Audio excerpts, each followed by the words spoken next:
بسم الله الرحمن الرحيم. الحمد لله رب العالمين، والصلاة والسلام على خير خلق الله أجمعين، سيدنا محمد وعلى آله وصحبه أجمعين. موعدنا اليوم إن شاء الله درس جديد من دروس دورة تعليم الخط الديواني للمبتدئين. إن شاء الله هناخد اليوم حرف العين مع الحروف السابقة.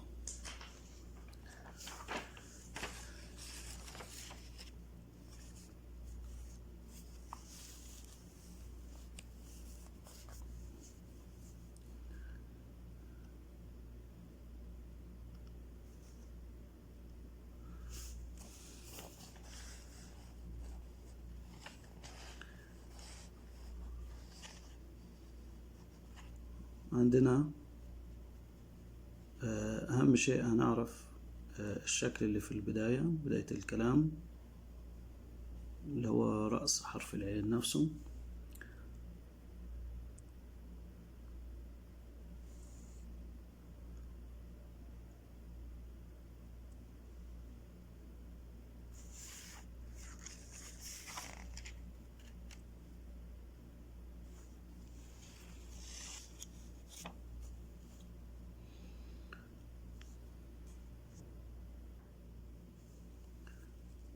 بداية الحرف إن شاء الله نفس بداية حرف الألف. بنمسك القلم بزاوية 90 درجة ونصعد لأعلى. لو عندنا هنا السطر كده نصعد لأعلى بزاوية 90 وإحنا ماسكين القلم، بعدين نتجه إلى اليسار تدريجيا بعرض تقريبا مسافة نقطتين، ونرجع تاني جهة البداية وننزل مع ترك فراغ أسفل العين. هنا يشبه رقم 7 أو 8.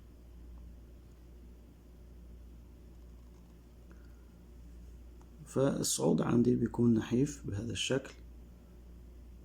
الارتفاع مثلا، طبعا احنا قلنا حرف الخط الديواني يعني في حرية شوية في الكتابة، في مرونة كبيرة، فالتقيد فيه بالنقاط وكده بيكون نسبي أو حسب ما يقتضيه الحرف التالي للحرف اللي هيكتب يعني. هنا هنقول مثلا الصعود كان بزاوية 90 درجة. أنا ماسك القلم هنا بزاوية 90 درجة وبصعد لأعلى، وبعدين أبدأ من هنا كده تقريبا أتجه جهة اليسار بمقدار نقطتين تقريبا، اللي هو عرض حرف العين. عندي فراغ هنا برضو. وأغلب الحروف أما بنيجي أغلب أنواع الخطوط أما بنيجي نكتب الحرف بنترك مسافة نقطة بعد كتابة حرف العين ونبدأ الحرف التالي، إلا في بعض أشياء قليلة إن شاء الله يتم يعني ذكر تفصيل عنها بعدين. فده بالنسبة لرأس العين في بداية الكلام. إذا كان مثلا بعده حرف الباء زي عيد أو عد،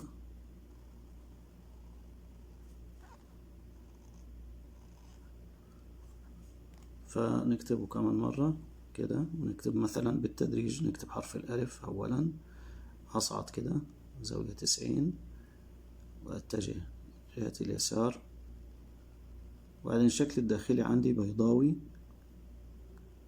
وبعدين أنزل هنا. ممكن طبعا لو كان ألف زي كلمة عادل،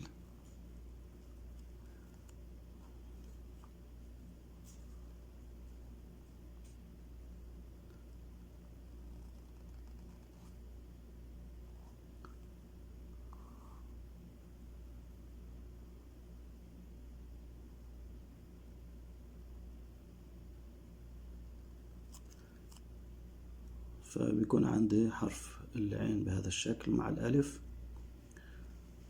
أحيانا يكون الألف بعد العين قصير إذا كان في تركيب مثلا لحرف آخر من فوق الألف. يعني حتى مثلا الدال نفسها ممكن نعملها من فوق العين بهذا الشكل كده. كتبنا الألف، ممكن نعمل الدال متصلة بها تماما كده، فتكون العين مع الألف الألف قصير يعني مع العين. تمام. عندنا مثلا خدنا احنا حرف الباء، وأخدنا احنا وصلنا لحرف العين اليوم، فهناخد بالتسلسل الحروف يعني اللي خدناها مع حرف العين. حرف العين بعد كده مع الباء زي ما قلنا كلمة عبد الله أو عيد. وطبعا ممكن الارتفاع يكون زيادة شوية لو حبينا نخلي فيه كشيدة أو مسافة يعني طويلة. لو نكتب مثلا عيد سعيد.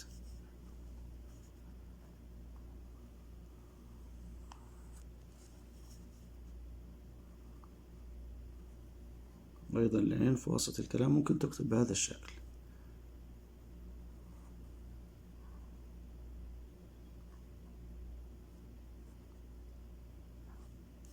يعني ممكن نكتبها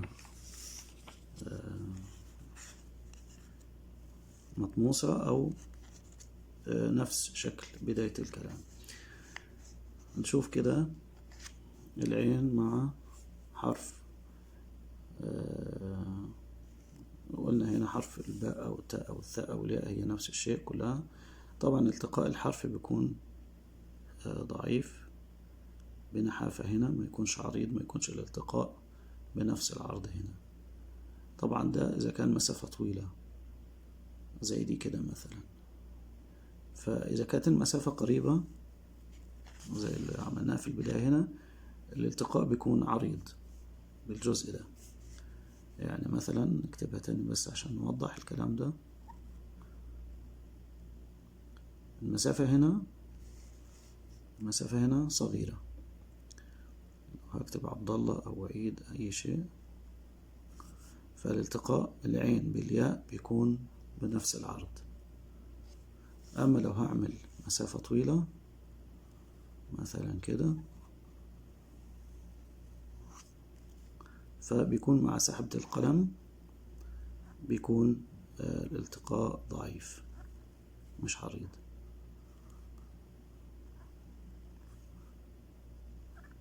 تمام. ده إذا كان الباء أو التاء أو الثاء أو الياء في وسط الكلام. عندنا بعد كده الجيم. طبعا عشان رأس الجيم ما بينزل فبرتفع قليلا، يعني بحسب مسافة الجيم أما تكتب أسفل العين، واكتب العين كده وانزل ينتهي عندي بسن كده، وارجع بحرف الجيم.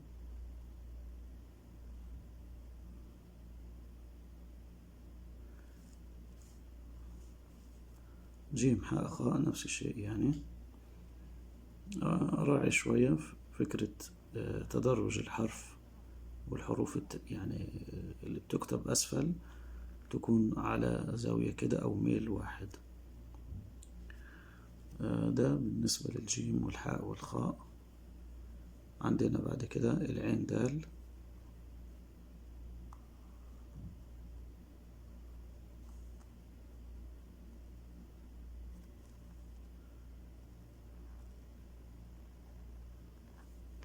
ضروري جدا يبان عند الفراغ أسفل العين، الفراغ ده، الفراغ اللي هنا ده ضروري جدا يبان. لو تخيلناه بدون الجزء اللي في الأعلى نلاحظ أنه يشبه حرف الحاء. ده مثلا حرف الدال، فطبعا بنصعد لأعلى غير ما يكون حرف الراء. الراء ما فيش صعود لأعلى، فبيكون بكتب العين وأعمل حساب النزول المناسب اللي يرتكز فيه حرف الراء على الأرض على السطر يعني. وما فيش دي ممكن نقصرها يعني لغاية هنا فقط، مش لازم الطول ده كله. فيكون عندي مسافة مناسبة لكتابة حرف الراء. نكتبها تاني مرة تانية مع تصغير الجزء الأمامي اللي كتبناه.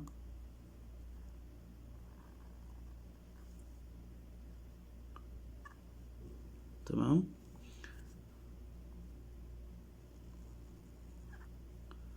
ده حرف العين مع الراء أو الزال. العين مع السين أو الشين.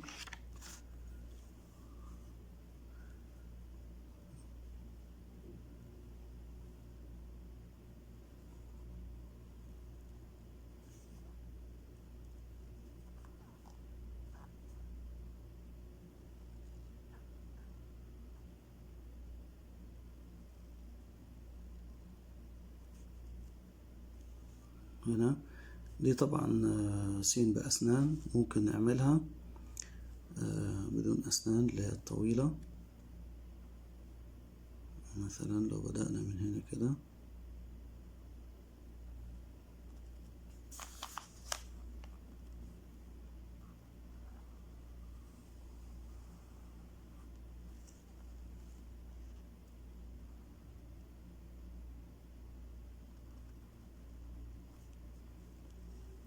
تمام. برضو هنا هنلاحظ الالتقاء متدرج وينحف إلى النهاية.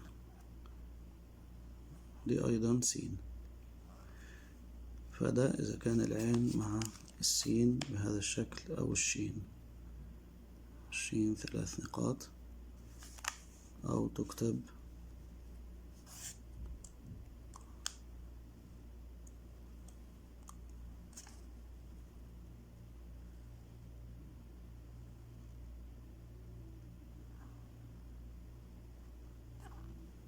بهذا الشكل، فهي أيضا شين.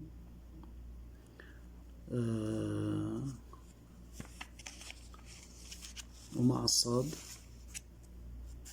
أو الضاد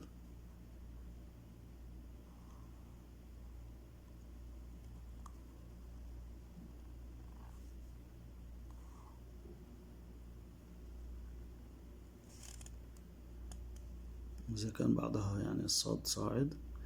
إذا كانت صاد في نهاية الكلام طبعا احنا عارفين بنرتفع قليلا عشان الصاد من الحروف المرتكزة على السطر.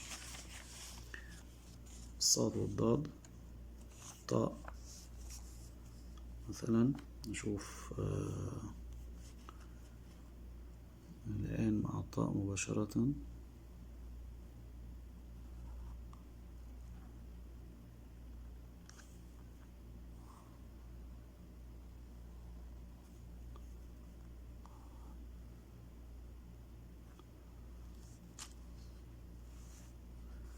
نشوف بقى العين في وسط الكلام. طبعا بعد الطاء والظاء حرف العين، فهنشوف بعد العين في نهاية في وسط الكلام عادية جدا اللي هي بهذا الشكل.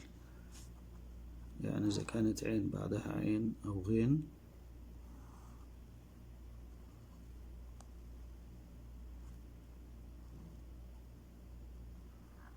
وإذا كانت يعني العين في نهاية الكلام مشبوكة برضو بتيجي بهذا الشكل البيضاوي من أسفل، شكل بيضاوي. لو كملناه يعني يعطينا شكل البيضة تماما. في النهاية برضو إذا كان منفصل زي كلمة شارع مثلا،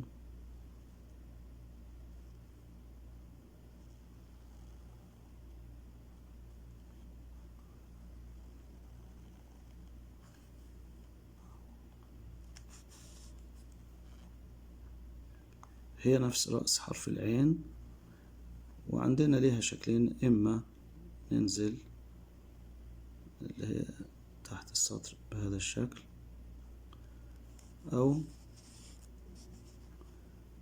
تكون عندنا اللي هي الشكل البيضاوي من أسفل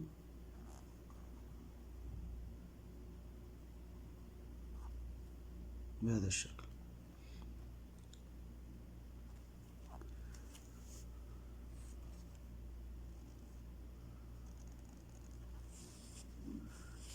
طبعا في كلمات كتير بحرف العين ممكن نتدرب عليها بتكوين الحروف السابقة. قلنا زي كلمة عبد الله أو عبد العزيز مثلا، أو عادل كتبنا، فممكن نكتب عبد الله مثلا.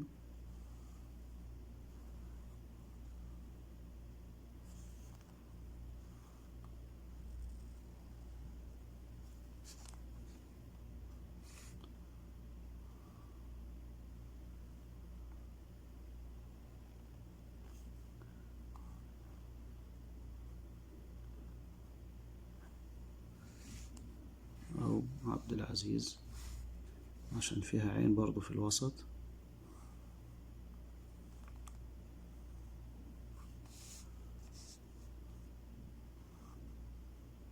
ممكن نشبك الألف مع اللام، مفيش مشكلة، مع الدال، كله مشبوك في بعضه عادي لو أردنا يعني. بس خلينا نكتبها بشكل تاني عشان تبقى مستصاغة شوية.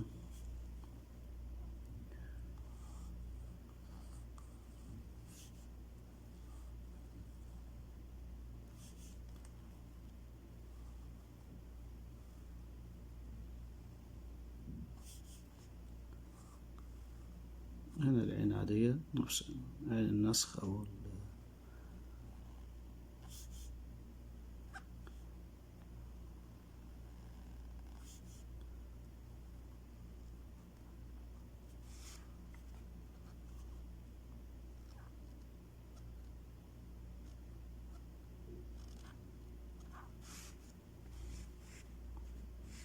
بنحافظ على المرونة واحنا بنكتب، يعني ما يكونش فيه انكسارات زي ما بنقول كل مرة. نحاول تكون تقابل الحروف ببعضها يكون مرن، ما يكون فيه حدة أو يعني استقامات يعني. مثلا كلمة عهد أو عهود،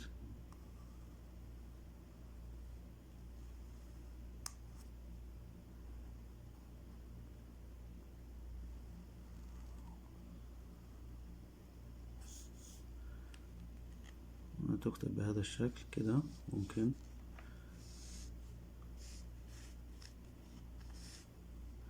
وطبعا يعني أثناء التمرين نحاول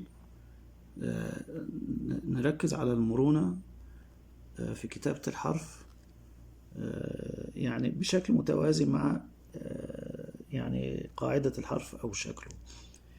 يعني ما نحاول يعني يكون في اهتزاز أو استقامة كتير في الحروف، يعني لابد من وجود المرونة في الحرف، ما تكونش فيه أشياء يعني فيها حدة أو صعوبة. يعني لازم يكون يعني زي ما بنعمل كده نحاول يكون فيها مرونة. مهمة جدا الموضوع ده في الخط الديواني، أنا بعيد عليه كتير الكلام ده وبكرره عشان جودة الخط الديواني خصوصا تعتمد على المرونة. فمثلا ناخد كلمة أخرى أو اسم آخر بحرف العين، مثلا كلمة عبير.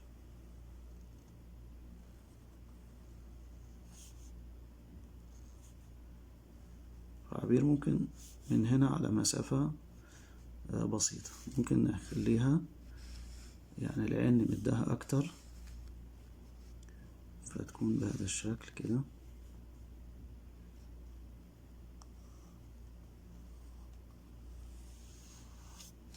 كده مثلا بعدين الباء وأصعد بالياء والراء.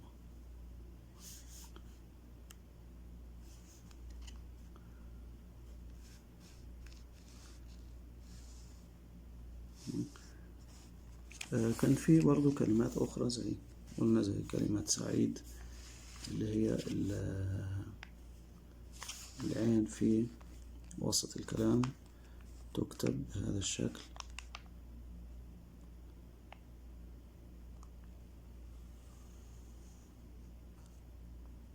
اللي خدناه في البداية وأشبك كده، أو يكون مثلا كده. نكتبها في صفحة تانية معلش.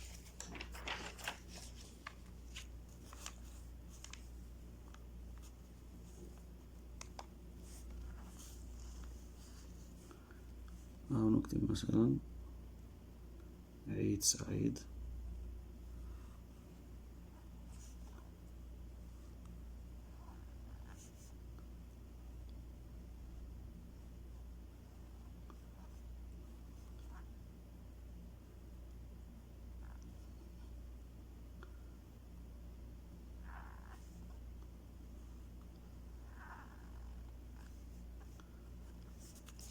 عشان يكون يعني التكوين متقارب من بعضه يعني.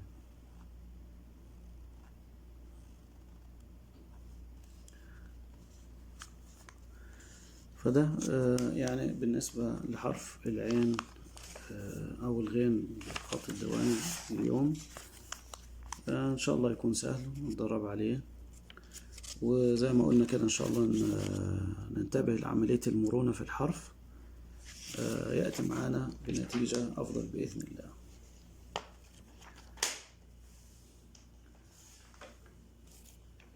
إن شاء الله نلتقي معكم في الدرس القادم، والسلام عليكم ورحمة الله وبركاته.